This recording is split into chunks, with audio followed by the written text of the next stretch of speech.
So விசிகாக்கு இது ஒரு benefit. இங்கே திமுகவை திருப்பி பார்த்தீங்க அப்படின்னா கூட்டணி கட்சிகளுக்கு எல்லாத்தையும் கொடுத்துட்டு வெறும் 20 சீட்டு 21 சீட்டில் தான் வந்து திமுக நிற்கிது. இது திமுகவுக்கு ஒரு மைனஸ் தான். திமுக நினச்சா திமுக கிட்ட பண பலமும் இருக்குது, அதிகார பலமும் இருக்குது. திமுக நினச்சா 40 தொகுதியிலையுமே திமுகவே நிற்கலாமே. ஆனால் நம்பர்ஸ் எம்பி வந்து டவுன் ஆகிடுவாங்க. ஸோ திமுக என்ன பண்ணுது, 20 தொகுதியை சாக்ரிஃபைஸ் பண்ணிவிட்டு கூட்டணியோட உள்ளே கொண்டு வராங்க, கூட்டணி பலத்தை அதிகமாக்குறாங்க. ஸோ 2 தலைவர்களோட நோக்கம் என்ன அப்படின்னா பாஜகவை ஜெயிக்கணும் அப்படின்ட்டு. ஸோ அதை ஒட்டி அந்த டீலுக்கு அவங்க சமரசமாகி போகிறாங்களே தவிர இது வந்து திமுக வந்து விசிகாவை வேணும்னே வந்து வஞ்சகம் பண்ண மாதிரியான கான்செப்ட்லாம் இங்கே கிடையாது. ஏன்னா அவங்க வந்து குழந்தைங்க கிடையாது, ஏமாற்றி விளையாட. ஸோ அவங்களுக்கு தெரியும் தங்களோட ப்ளஸ் என்ன மைனஸ் என்ன நிலைப்பாடு எடுக்கணும், இதனால் என்ன பெனிஃபிட்டு என்ன லாஸ் கிடைக்கும் அப்படிங்கிறது அவங்களுக்கு தெரியும். தெரிஞ்சு தான் அந்த ஸ்டெப் எடுக்கிறாங்க. அப்படின்ற பட்சத்தில் எதிர்க்கட்சிகள் இந்த முதலை கண்ணீர் வலிச்சு எந்த யூஸும் கிடையாது. பட் இருந்தாலும் திமுக கூட்டணியிலேருந்து திருமாவளவனை எப்படியாவது வெளியில் கொண்டு வரணும் அப்படிங்கிறது தான் அவங்க கான்செப்ட்.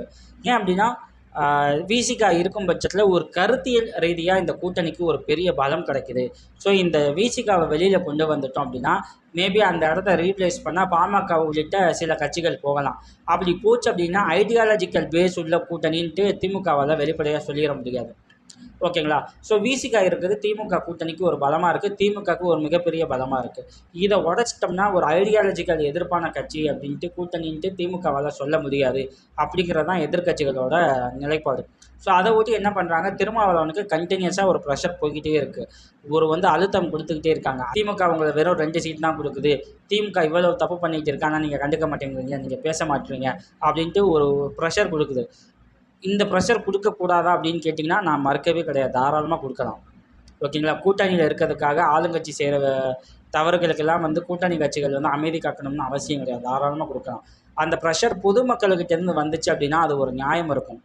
அரசியல் கட்சிகள் ஒரு உள்நோக்கத்தோடு அந்த ப்ரெஷரை எழுப்பும்போது அதை வந்து நம்ம சந்தேகப்பட வேண்டிய இடத்துல இருக்கும். திருமாவளவனுக்கும் அந்த சந்தேகம் இருக்குது, அவர் வெளிப்படையாக சொல்லிட்டார். ஆளுங்கட்சியோட கூட்டணியில் இருந்தாலும் ஆளுங்கட்சியோட தவறுகளை வந்து அவங்க சுட்டி காட்ட தான் செஞ்சுக்கிட்டு இருக்காங்க. அதே நேரத்தில் கூட்டணியை உடைக்கிற ஐடியாவும் திருமாவளவனுக்கு இப்போ இல்லை அப்படிங்கிறதையும் அவர் பேசியிருக்காரு. பட் இருந்தாலும் வந்து கள்ளக்குறிச்சி விஷயமும் சரி, இப்போ மாநில தலைவர் பிஎஸ்பி மாநில தலைவர் ஆம்ஸ்ட்ராங்கோட படுகொலை சம்பவத்துலையும் சரி, ஆளுங்கட்சியை நோக்கி பேசுகிறத விட திருமாவளவன் நோக்கி விமர்சனங்கள் தான் அதிகமாக இருக்குது. ஸோ இதைத்தான் திருமாவளவன் காலை சுற்றிய பாம்புகள் அப்படிங்கிறாங்க. ஏன்னா இந்த பாம்புகள் என்ன பண்ணுது அப்படின்னா திருமாவளவனை எப்படியாச்சும் அந்த கூட்டணியிலேருந்து வெளியில் கொண்டு வந்துடணும் அப்படின்னு பார்க்குது. ஒன்ஸ் வெளியில் கொண்டு வந்தாச்சு அப்படின்னா அந்த பாம்புகள் திருமாவளவனை கடிக்க தான் செய்யும். அது திருமாவளவனுக்கு நல்லா தெரியும். ஸோ அதனால தான் இப்போ வரைக்கும் திமுக கூட்டணியிலேருந்து வெளியில் வர்றதுக்கான ஐடியாவில் திருமாவளவன் இல்லை. நாளைக்கு என்ன வேணாலும் நடக்கலாம். பாலிடிக்ஸில் எவ்ரிதிங் இஸ் பாசிபிள். அப்படி வெளியில் வந்தால் ஒன்று எதிர்க்கட்சிகளோட திருமாவளவன் சேரணும், இல்லை அப்படின்னா மக்கள் நல கூட்டணி மாதிரி ஒரு தனியாக ஒரு கூட்டணியாக ஃபார்ம் பண்ணணும். லாஸ்ட் டைம் ஏடிஎம்கேவோட நிலைப்பாடு தான் இந்த மக்கள் நல கூட்டணி உருவாக காரணம். மக்கள் நல கூட்டணி உருவாகி யாருக்கு என்ன யூஸ்? ஏடிஎம்கே பர்பஸாக இப்படி ஒரு கூட்டணி அமைச்சாங்க, ஏடிஎம்கே ஜெயிச்சிட்டாங்க. திமுகக்கு எதிராக தான் இப்படி ஒரு கூட்டணி அமைக்கப்பட்டுச்சு, திமுக தோத்துச்சு, ரைட்டு. மக்கள் நல கூட்டணிக்கு என்ன வந்துச்சு? மக்கள் நல கூட்டணி யாராவது ஜெயிச்சாங்களா? யாருக்கா எம்பி எதுவும் கிடச்சா? ஒன்றுமே கிடையாது. ஸோ அந்த டைமில் மக்கள் நல கூட்டணி கம்ப்ளீட்டாக வாஷ் அவுட். ஸோ அதை தான் சொல்கிறேன், திருமாவளவன் காலை சுற்றிய பாம்புகள் அவரை கடிக்குன்றதை இதை வச்சு தான் சொன்னேன். அவர் தனியாக வந்து ஒரு கூட்டணியை ஃபார்ம் பண்ணி நின்னார் அப்படின்னா வெற்றி வந்து அவ்வளோ ஈஸி கிடையாது. ஆனால் இருந்தாலும் விஜய் சீமான் அப்படிங்கிற அந்த ஒரு பேசிக்கிட்டு என்ன பண்ணுறாங்க அப்படின்னா ஒரு ஆசை வார்த்தை கட்டுறாங்க, வெளியிலேருந்து ஒரு அழுத்தம் கொடுக்குறாங்க. இந்த நோக்கம் என்ன அப்படின்னா திமுக கூட்டணியிலேருந்து விசிகா வெளியில் வரணும் அப்படிங்கிறது தான் நிலைப்பாடு. நல்லா கவனிங்க, திமுக அப்படிங்கிறது இங்கே ஒரு சக்ஸஸ் பார்ட்டியாக இருக்குது. ஆப்போசிட்டில் ஏடிஎம்கே அவ்வளோ ஸ்ட்ராங்காக இல்லை, பிஜேபி ஸ்ட்ராங்காக இல்லை, திமுக ஒரு சக்ஸஸ் பார்ட்டியாக இருக்குது. அப்படின்னு பட்சத்தில் திமுக கூட கூட்டணியில் சேர்ந்தால் மேக்சிமம் எம்எல்ஏ எம்பி பதவி கிடைக்கும் கூட்டணி கட்சிகளுக்கு. இதை அவங்க எப்படி லாஸ் பண்ணுவாங்க? இதே விஜயோட சேர்ந்தோம்னா விஜயோட பவர் என்னன்னு நமக்கு தெரியாது.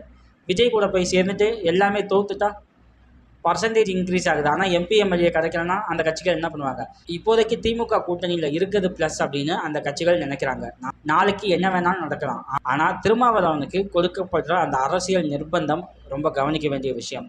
நல்லா கவனிங்க, இந்த கட்சி திமுக கூட்டணியில் ஏன் இருக்கீங்க அப்படின்னு சொல்லிட்டு கம்யூனிஸ்டுகள் கட்சியை நோக்கி தான் இங்கே பெருசாக விமர்சனங்கள் இல்லை. ஒப்பீட்டு அளவில் விசிகா மேலே தான் விமர்சனங்கள் இருக்குது.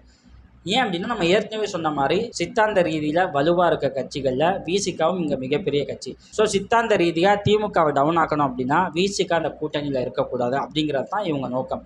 ஸோ அதை ஒட்டி தான் இங்கே அரசியல் செய்யப்படுது. இந்த அரசியல் திருமாவளவனுக்கு நல்லா புரியும். மீண்டும் வேறொரு முக்கியமான விஷயம் குறித்து பேசுவோம். நன்றி, வணக்கம்.